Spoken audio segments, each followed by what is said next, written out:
सभी विद्यार्थियों का पुनः आपके इस YouTube चैनल में स्वागत है। और आज की कक्षा में हम लेकर के आए हैं आपके लिए छायावाद की काव्यगत विशेषताएं। छायावादी जो साहित्य लिखा गया था उसकी प्रमुख प्रमुख विशेषताएं क्या है। तो हम बात कर लेते हैं 1918 से लेकर के 1936 ये जो ईस्वी में जो काव्य रचना लिखी गई उसे नाम दिया गया छायावाद। क्या नाम दिया गया? छायावाद। छायावाद के बीज अगर हम देखें तो ये स्वच्छंदतावादी काव्य के रूप में, कौन सा काव्य? स्वच्छंदतावादी काव्य जो लिखा गया, किस युग में लिखा गया? द्विवेदी युग में।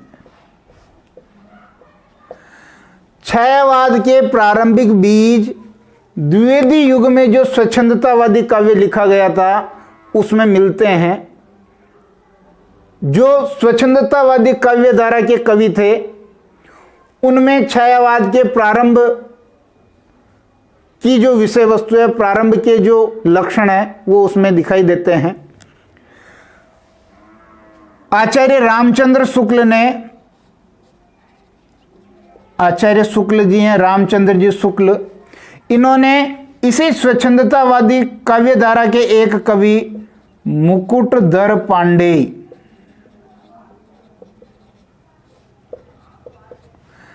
शुक्ल जी ने मुकुटधर पांडेय को छायावाद का प्रवर्तक मानना है। छायावाद का प्रवर्तक जो है ये आचार्य रामचंद्र शुक्ल ने मुकुटधर पांडेय को मानना है। ये बहुत इंपॉर्टेंट है। लेकिन मुकुटधर पांडेय ने छायावाद के बारे में कहा, लेकिन छायावादी रचनाएं इनकी इतनी नहीं मिलती है। अगर प्रमुख कवियों की बात करें छायावाद के तो वो है आपके प्रसाद, पंत, निराला और महादेवी वर्मा। चार कवि या ये जो कवि चतुष्टय हैं, ये चार स्तंभ हैं, ये चार पिलर हैं इस छायावाद के।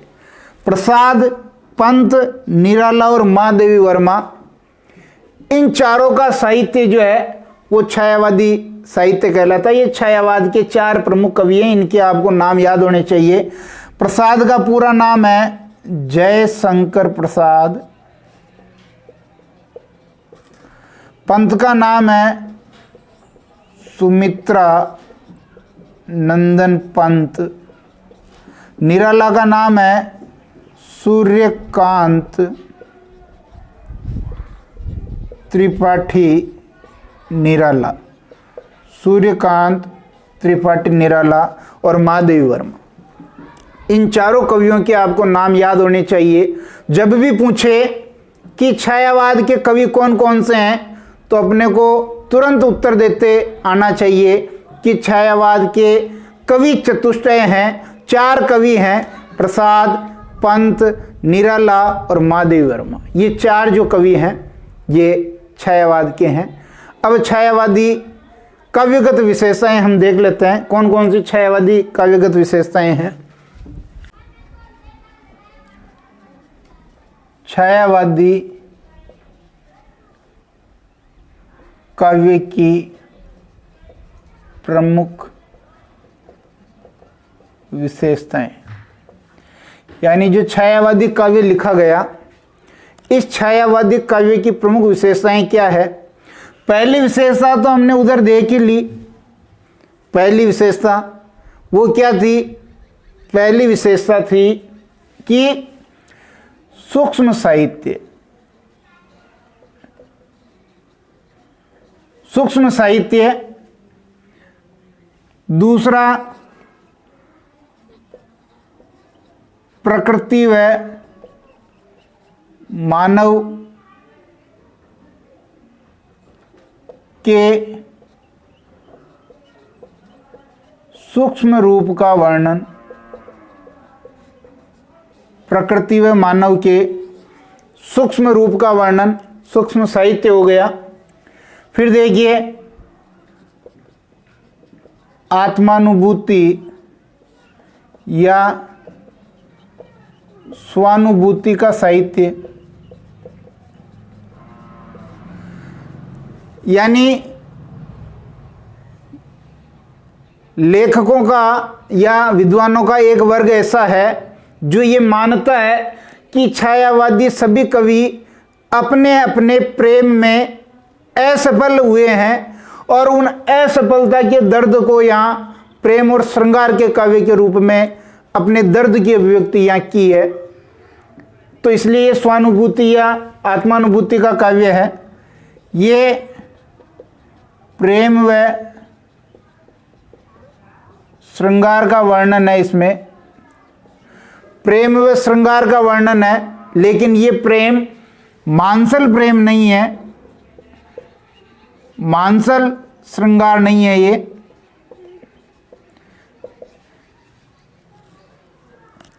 जैसा श्रृंगार रीतिकाल में वर्णित किया गया वैसा श्रृंगार यहां नहीं लिखा गया, ये उससे बिल्कुल के हटके हैं, अलग हैं ये।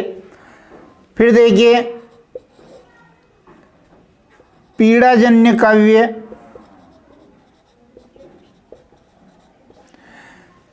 क्योंकि जो चारों जो कवि हैं, प्रसाद पंत, निराला, महादेवी वर्मा, उनका काव्य उनके दर्द को बयां करता है। यदि आप महादेवी वर्मा का साहित्य देखें, मधुर मधुर मेरे दीपक जल, प्रतिदिन प्रतिक्षण प्रतिपल, बीन भी हूं मैं रागिनी भी हूं, ये इस प्रकार का अपने पीड़ा को अभिव्यक्त करने का ये साहित्य है। उन्होंने अपनी अपनी पीड़ा यहाँ जो है अभिव्यक्त की है। मानवतावाद विश्व मानवतावाद का काव्य है, विश्व मानवतावाद का ये काव्य है। विश्व मानवता का संदेश यहाँ देने की कोशिश की है। सातवां अगर बिंदु देखें तो सातवां बिंदु है मुक्त छंद का प्रयोग।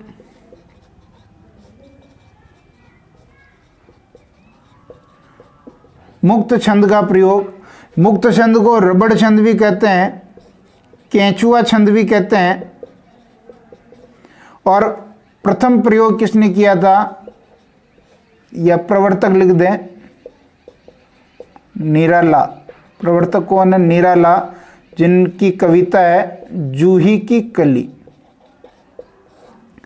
इस जूही की कली में इन्होंने सबसे पहले मुक्त छंद या रबड़ छंद का जो है प्रयोग किया था, और बाद में ये चल निकला तो मुक्त छंद में काव्य लिखा गया। फिर देखिए यहां बिंबात्मकता का भाव है, यहां आपके लाक्षणिकता का भाव है, यहां आपके लाक्षणिकता के बाद प्रतीकात्मकता का भाव है, यानी बिंब है, एक इमेज ये आपके मस्तिष्क में बन जाती है। लाक्षणिकता, लक्षणा शब्द शक्ति का जो भाव है वो भाव लिए हुए यहाँ जो काव्य वो लाक्षणिक काव्य है। प्रतीकात्मकता प्रतीक प्रयोग में लिए हैं, यानी अपने भावों को व्यक्त करने के लिए कोई न कोई प्रतीक यहाँ जो है प्रयुक्त हुआ है। तो बिंबात्मकता है, लाक्षणिकता है और प्रतीकात्मकता है। अगर हम यहाँ 11वें बिंदु की बात करें तो दार्शनिकता का भाव है, दार्शनिकता का भाव है इसमें। बिंबात्मकता, लाक्षणिकता, प्रतीकात्मकता, दार्शनिकता और काव्य में कोमलकांत, खड़ी बोली हिंदी, हिंदी का प्रयोग, खड़ी बोली हिंदी का प्रयोग, जो कोमलकांत वर्णों वाली है उसका प्रयोग। और यदि आप देखें तो यहां जो है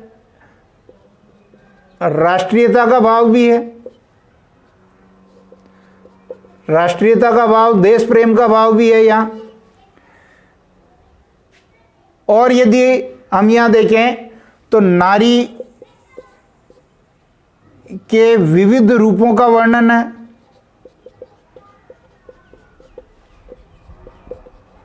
नारी के विविध रूपों का वर्णन है, जिसमें मां है, सहचरी है, और कभी कभी प्रकृति के ऊपर भी नारी का आरोप कर दिया, तो प्रकृति को भी जो है मानवीकरण है, प्रकृति का क्या है, मानवीकरण है। मनुष्य की क्रियाओं का आरोप प्रकृति पे भी कर दिया है। काव्य रूप देखें अपन, काव्य रूप कौन कौन से लिखे गए, तो काव्य रूप लिखे गए, देखो एक तो प्रबंध लिखा गया, प्रबंध लिखा गया, एक प्रगीत लिखे गए, प्रबंध लिखा गया, प्रगीत लिखा गया, और लंबी कविता लिखी गई, लंबी कविता। ये काव्य के रूप हैं।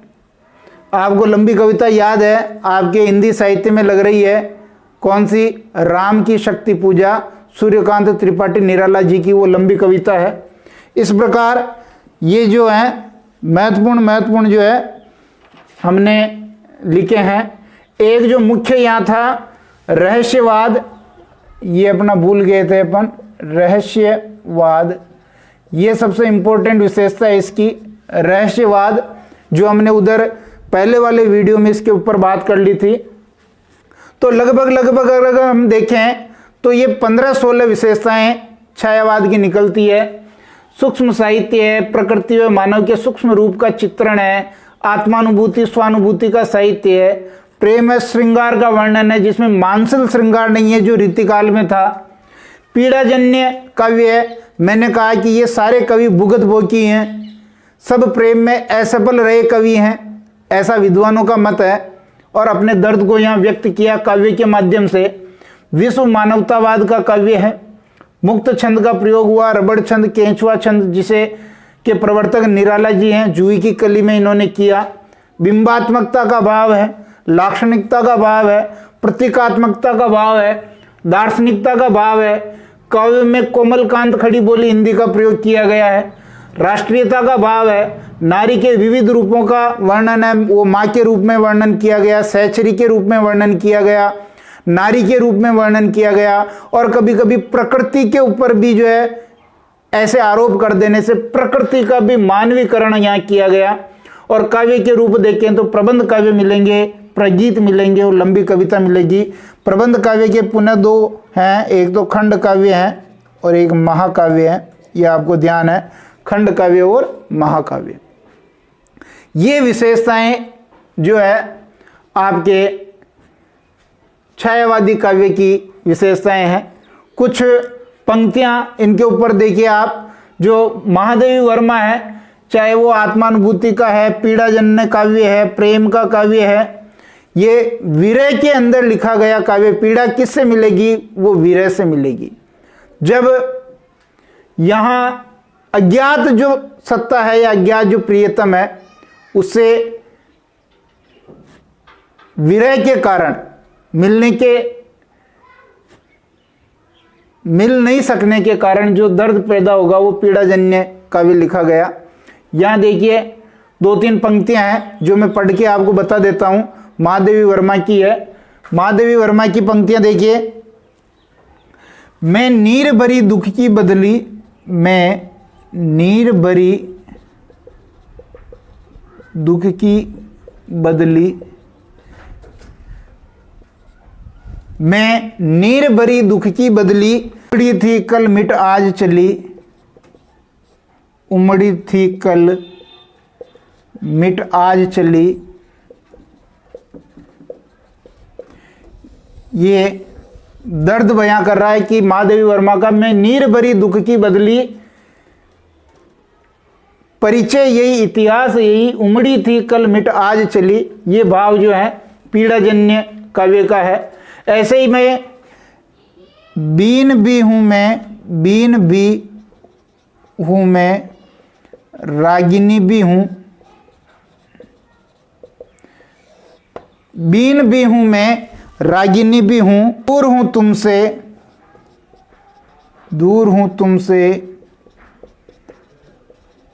अखंड सुहागिनी भी हूँ। यानी बीन भी हूँ मैं, तुम्हारी रागिनी भी हूँ, दूर हूँ तुमसे, अखंड सुहागिनी भी हूँ। ये किस में चला जाएगा? ये रहस्यवाद में चला जाएगा कि बीन भी हूँ मैं, तुम्हारी रागिनी भी हूँ, दूर हूँ तुमसे, अखंड सुहागिनी भी हूँ। ये रहस्यवाद में, ये पीड़ाजन्य काव्य हो गया। मैं नीर भरी दुख की बदली, परिचय यही, इतिहास यही, उमड़ी थी कल मिट आज चली, ये इसका काव्य है।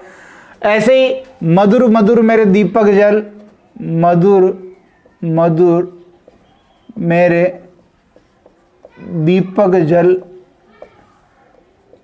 प्रतिदिन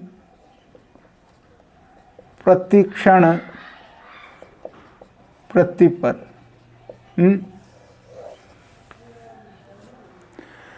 ये भी महादेवी वर्मा का ही कथन है, मधुर मधुर मेरे दीपक जल, प्रतिदिन प्रतिक्षण प्रतिपल।